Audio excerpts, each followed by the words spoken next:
I don't know for sure. So,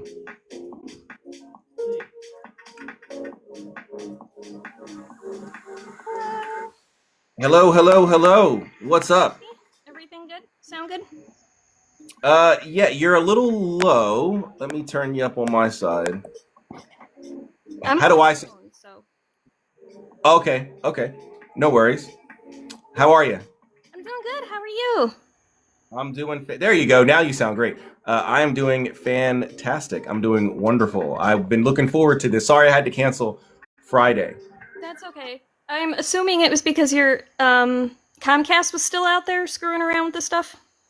No, so Thursday I was out with my friends for like before we do game night, we wanted to go out and like drink and stuff like that. Oh And yeah. they like surprised me with like they brought like group tickets to go see Gladiator. They wanted me to come with them on opening night, and they had already brought the tickets, and they didn't tell me until like right then.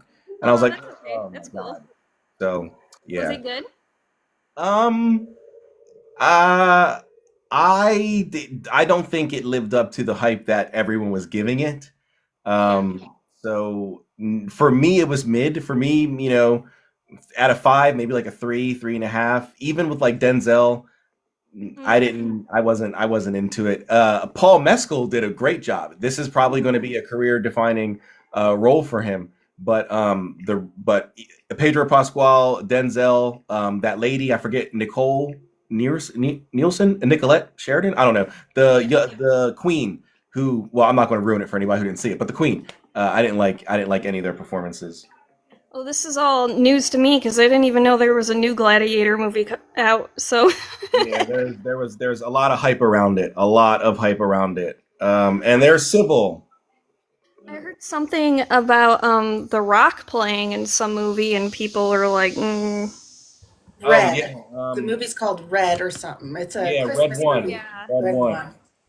And hello, Sybil. How are you? Hi. Sorry, my phone fell right as I joined. Oh, That's okay. so I just learned yesterday morning that I can go live on TikTok now, even though I don't have 1,000 followers. Yeah, yeah. I think they updated the rules. I think you don't need 1,000 anymore because I've seen people with like 200, 300 followers live. Your camera's on. Yeah. Hey, there she is. Yeah. There she is. I was thinking about going live in a week or two finally. So Nice, You know when nice. you Well, do. I will support. Oh, sorry about that. Sorry about that. Here, let me put my phone on vibrate so that way that doesn't keep happening. All right. Sorry about that. So what's up? What is up, guys? How have you been? How's your week been? How are things going for you guys? I spent the last minute talking. I'll let Sybil talk. Huh? I was trying to form sentences in my brain. That's okay. That's okay. I was uh, how has everyone been doing? I've been doing pretty good. I just got over a head cold. But Oh, other than that, it's been a pretty good week. good, good. Yeah, head colds are terrible. I'm glad you were able to recover. That sucks. That My sucks. week's been good. I've just been busy working and getting ready for my druid initiations. So Yeah, how's that going? How are the druidic lessons going? I start next week. Oh, good. Okay, cool. Nice. All right. But Really so excited. I've been diving into geomancy. I mean, I've Yeah. been interested in it for a while, but I've never actually dived into it. And then Venom started diving into it, and I was like, well, might as well. Might Yeah, as well now. telling me about it too. He's been taking the Al Cummins course, and he's been loving it. So he's been telling me about it. And Yeah. Wild Horse says, "Heck yes to the geomancy." Okay, so this is a popular divinatory system. I guess I need to look into it. yeah, there's a lot So, of it in druidism too. so the Really? form that I want to look into the most is sand cutting. What is sand cutting? Sand cutting. It's Okay. it's divination through sand. So instead of like, there's the form of, I actually have a practice run on here because we did a Venom helped me do a practice run to help me understand because I'm a physical person. Orgy butt. I'm a physical person, so I have to do it in order for me to fully understand. So, oop, there it is. So this is this is geomancy. Okay. Okay. And essentially you do that, but within sand, and you can use like your hands or you can use a stick. And I mean, there's various different ways that you can do it. And I've had a few ideas to make it interesting because geomancy relies a lot on odd and even. Okay. Um, and I like the more I think about it, the more I come up with. I'm an artist. I like to just like go out and do weird stuff. So the thought of like walking out, because I live in the middle of the desert, the thought of Oh, walking out and just grabbing handfuls of rocks and like counting them. And then if I get an odd number, I would put down the one. If I get an even number of rocks, I would put down the even. And then if I'm doing it for somebody and they're with me, they would go out and collect the rocks. okay. Oh, I don't know. It just sounds really cool. So is geomancy is it for like any sort of question? Is it better for yes no questions? Like It's so I haven't dived as deep as Venom has, but from what I have witnessed, it's really detailed. Like you can okay. ask very detailed questions and get answers for it. Because Venom's been practicing with people.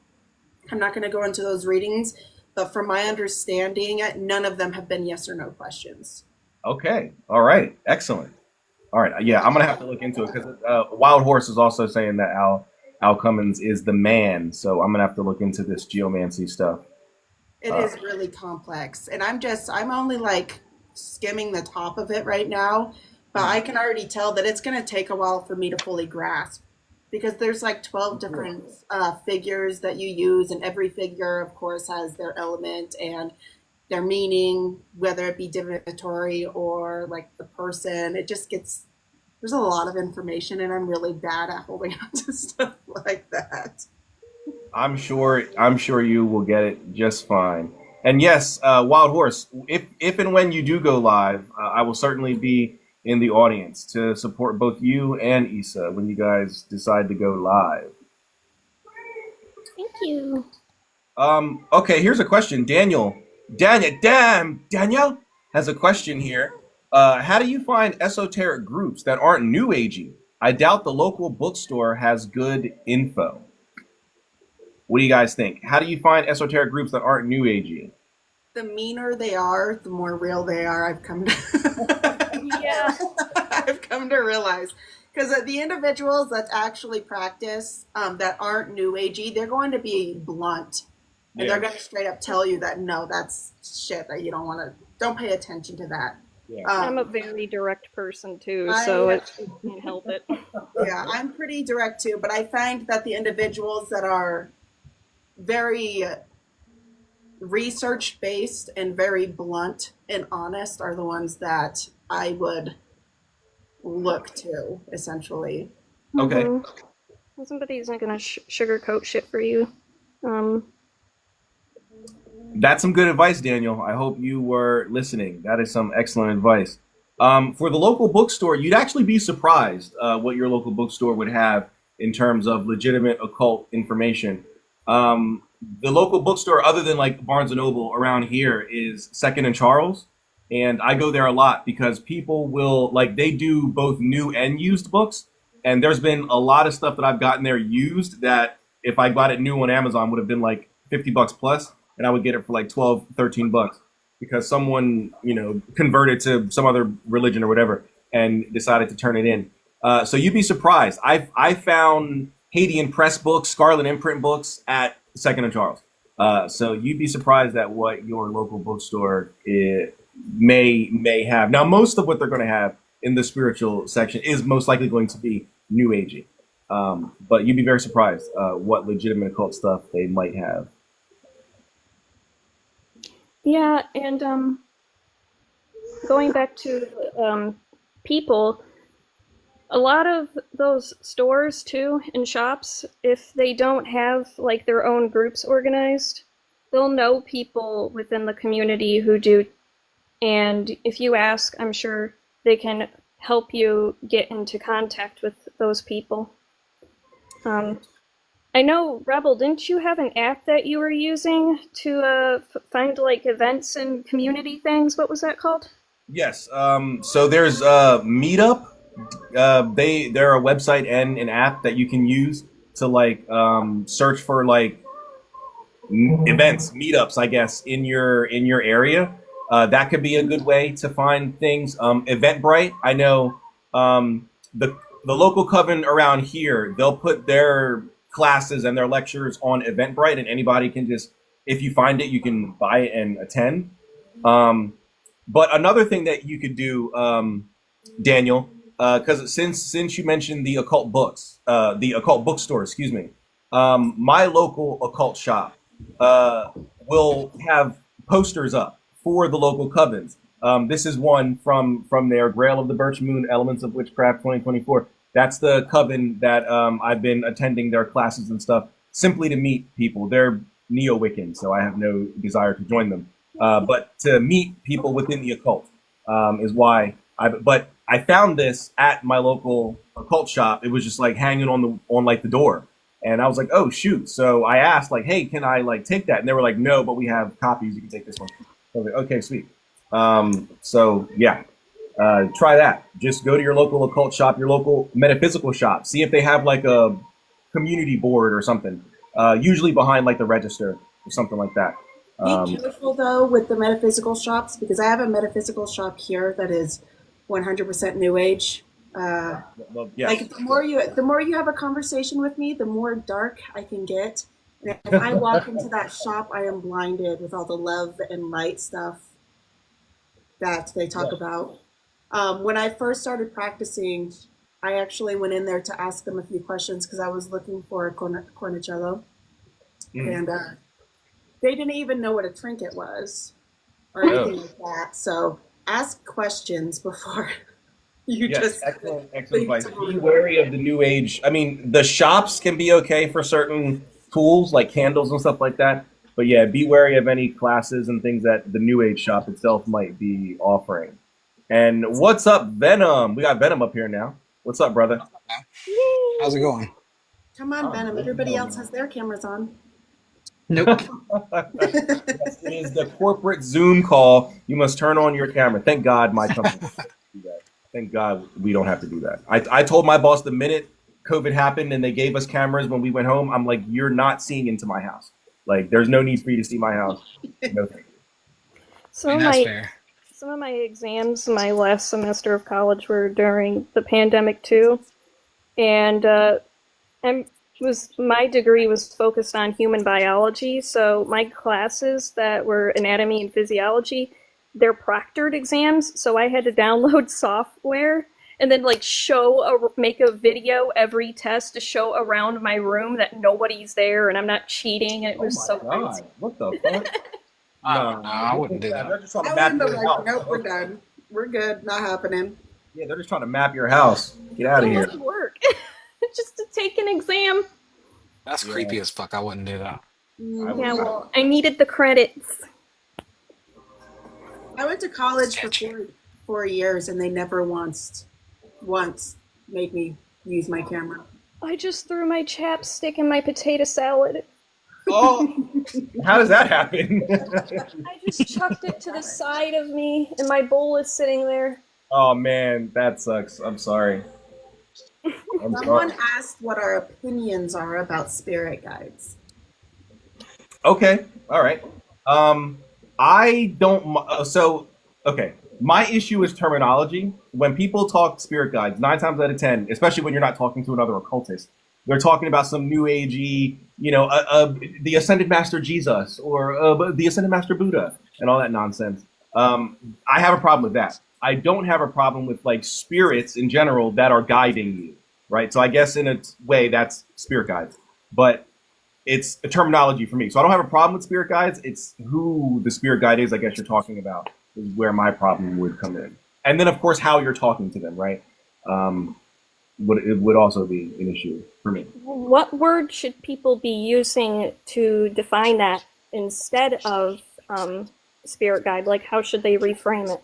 I don't know. That's why, like, so for my service, I use guiding spirits or spirits that walk with you. But I know that might be a mouthful. The spirits that walk with you. So I honestly don't know. Spirit guide is, I guess, the best term. It's been so tainted by the new age. It makes me. You literally have to like ask a person on a base by base case what they mean. There's a lot of terminology within the occult right now that the new age is twisting. And it gets like chaos magician, and I bring it up all the time in our lives, but that's the one that, and I don't even practice chaos magic, but that's the one that annoys me the most because of how badly it was twisted. And then when you try telling them that's not what it actually is, that might be chaotic, but that's not chaos. They will fight you. Like they will fight you tooth and nail. I was like, okay. And Venom, how about you, brother? Spirit guide question. I would just prefer people use a little more specificity. So, if the spirits that are guiding you happen to be ancestral, use that. If it's your HGA, use that. If it's another tutelary spirit, I would just prefer people just be specific. Okay. Rather than using a generalized term like spirit guides. I like that Instead of spirit guide, you can say my ancestors are leading or guiding me. My natal angel, blah blah blah.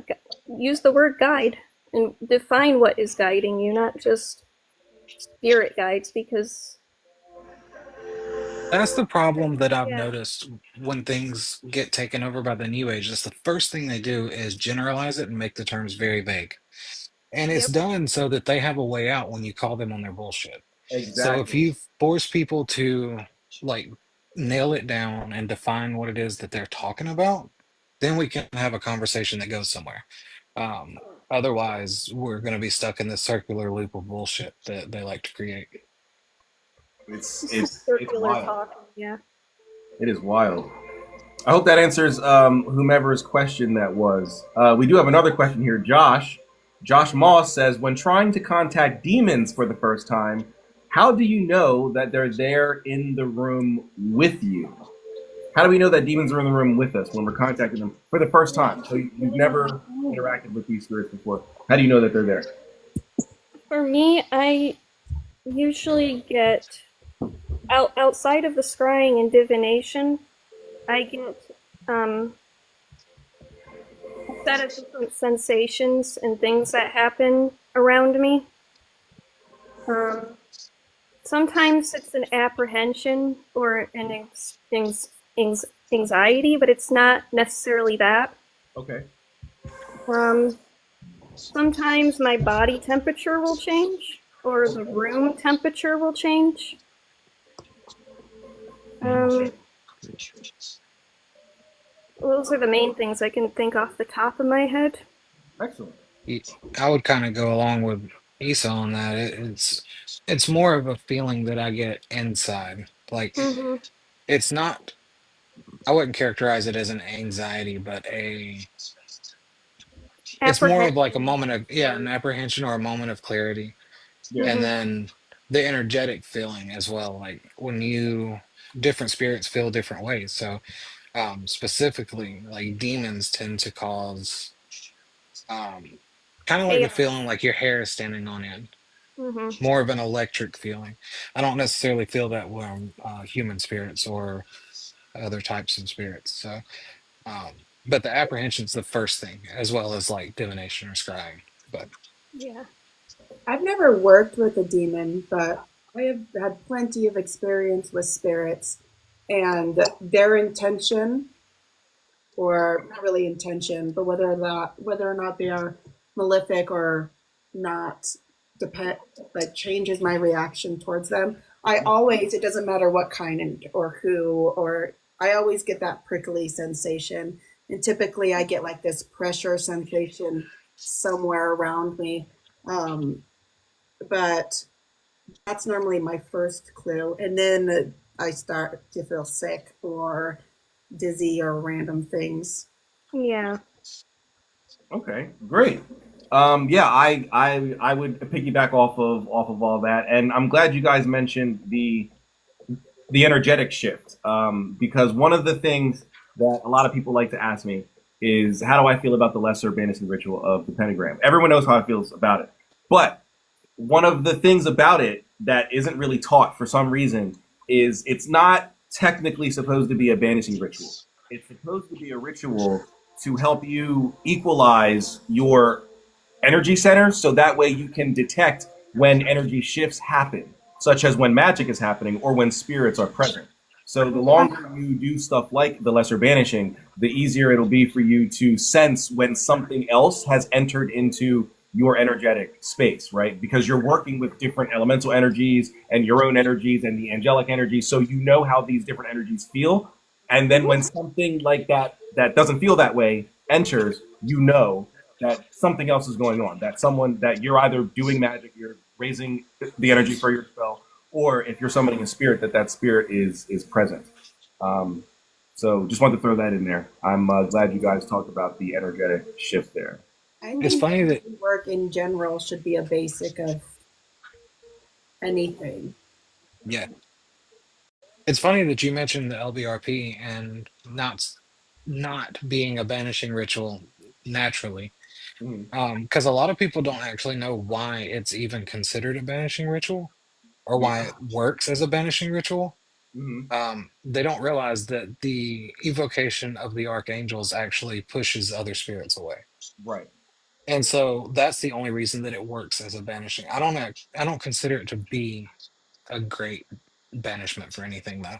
Yeah. No, I don't like it. But Tried it a couple times, and I'm just like, I already can feel this kind of stuff going on naturally, so it just felt like a waste of time for me, and I'm like, exactly. Yeah. Yeah, I'm not into it. Um, what do they mean by Venom? That's his name. That's his username. If that's what you mean, I don't know what else you might mean by what do they mean by Venom. But if you mean like me, I was saying his name. That's Venom right there. A scholar and a gentleman he is. I'll try. uh, where do you go for this? Where do we go for what? What do you mean? For magic, or summoning spirits or whatever? Wherever you can. I mean, most people do it in their home. Others might, have like a garage or a shed like I do, where I do mine. Others might have like a area in the woods, weather permitting, that they're able to go out and do magic. If that's what you mean, I'm not sure what you mean by where do you go for this. um, I did have a topic I wanted to talk about, a small Sure. one, Yeah. because I'm reading the Book of Summoning to help Okay. me start my prerequisite stuff for my classes, because I like to be ahead of the game a little bit. Mhm. And um, Ian Corrigan, he's actually a part of the ADF, which is the sister initiation school to the OBOD, which is what I'm doing. Okay, nice. But Yeah, he's the Archdruid Emeritus, right? mhm.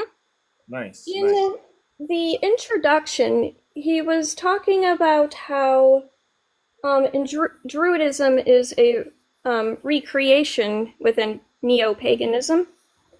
And near the bottom of page 5, he's discussing how modern paganism has often involved a view of magic as the use of occult energies that are channeled and directed by the will and the body of the magician. While this kind of work is common in Asian magical systems, it is much less easy to demonstrate that it was present in European mysteries and magic. It seems more common for both ancient European pagans and modern tribal polytheists to view magic as the art of contacting and dealing with spirits, of their gods and of the spirits of nature, and always of the dead, in an effort to find out what the ancients knew and did. Modern mages are returning to an active approach to the spiritual as groups of beings, spirits with whom we make alliances and relationships with. And that got me thinking about how a lot of people in the witchcraft space, especially on Witch Talk, I've noticed that too, that a lot of people don't really concern themselves with the art of actually communicating with the dead or the spirits or deities. they're much more focused on the feeling, which is kind of like doing the whole directing your will with your body and your mind. And I was just curious what you guys thought about that. Yeah, I think it's a. I mean, I don't want to call it a problem, but I think it can lead to problems when we, excuse me, when we neglect um, important or germane aspects of magic. And Mm-hmm. spirits have always been an integral part of magic. I mean, even when, at least in ancient times, even when you weren't calling on a spirit through like an evocation or something along those lines, chances are you made a prayer to a spirit or an invocation to a spirit or something along those lines. Even if it was just to bless the item or something like that.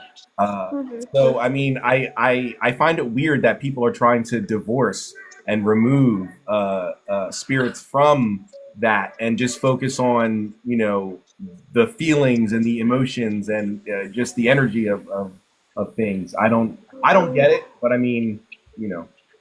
Yeah. I like I sorry, go ahead, Venom. I actually would kind of agree with what Rebel said, but I would take it a step further and say that it is a problem. I Okay. think it's one that's being remedied, and I think it comes from the over Christianization of Protestantization of magical traditions and occult traditions. Um, I think a lot of it comes from people being afraid of persecution, and so a lot of that knowledge was tucked away or thrown out, and they come up with things that were more palatable. Mm-hmm. But I do think it has been a problem for a while. It's the same thing we see with like the devil in witchcraft and people saying there is no devil in witchcraft and promoting that idea, and that's not inherently true. So I think that kind of falls in the same category. Sorry, my younger dog was bullying my older dog, so I missed the question. So, I was reading a small section of the introduction from my Druidism book, and there was a part that was talking about how in polytheism, a lot of pagans are focused on the intention of moving energy with their will. And um, in the ancient times, though, it wasn't like that. It was more involved of having an actual relationship with spirits, the dead, and deities, Right. and having them help you move your will through your energy instead of just relying on yourself. And I had just said that I thought it was a problem, and I was curious what everyone else thought. So it is basically individuals that think they can do it themselves against individuals that think or rely on outside sources like spirits. Yeah. And so we actually we were having this conversation yesterday, I think. Ah. Yesterday, the day before. It was recently. And it's because, in my belief, I think at the beginning of our practices, it's definitely beneficial to use our Yeah. own stuff because that's how we learn and stuff. But we are still just human. So at some point, you have to rely on outside sources or else you're not going to get very far. You're only going Yeah. to be able to do so much. So, though I think it's beneficial, the individuals that limit themselves to working with only their energy instead of working outside of themselves, I think they are going to be, well, limited. I think they're not going to be able to do as much as an individual who goes out and learns and um, builds those relationships with spirits and stuff. Because again, to me, of course, we are still very physical beings. We are, no matter what you want to call it, our souls. Some people just call it the consciousness, or some people call it energy. Whatever you want to call it, it is still trapped and bound to, well, our meat suits. So it definitely limits us. Yeah. And stemming off of that, I guess, do you guys feel like there's a like limitation to what you can move with your own energy? And do you think at some point, if you don't end up relying on your ancestors or spirits or deities or your guides in general, that you could actually end up drawing from a negative? Like you could actually overwhelm, overstimulate, and burn yourself out? I think that Hey, thanks for checking out my video. If you enjoyed it, please do consider subscribing and also checking out some of my other content here on my YouTube, as well as my TikTok, which is under The Mystical Rebel. And also consider visiting my website, themysticalrebel.com, and joining my Patreon, patreon.com/themysticalrebel, where we not only discuss magic, but I also teach it. Seek the mysteries.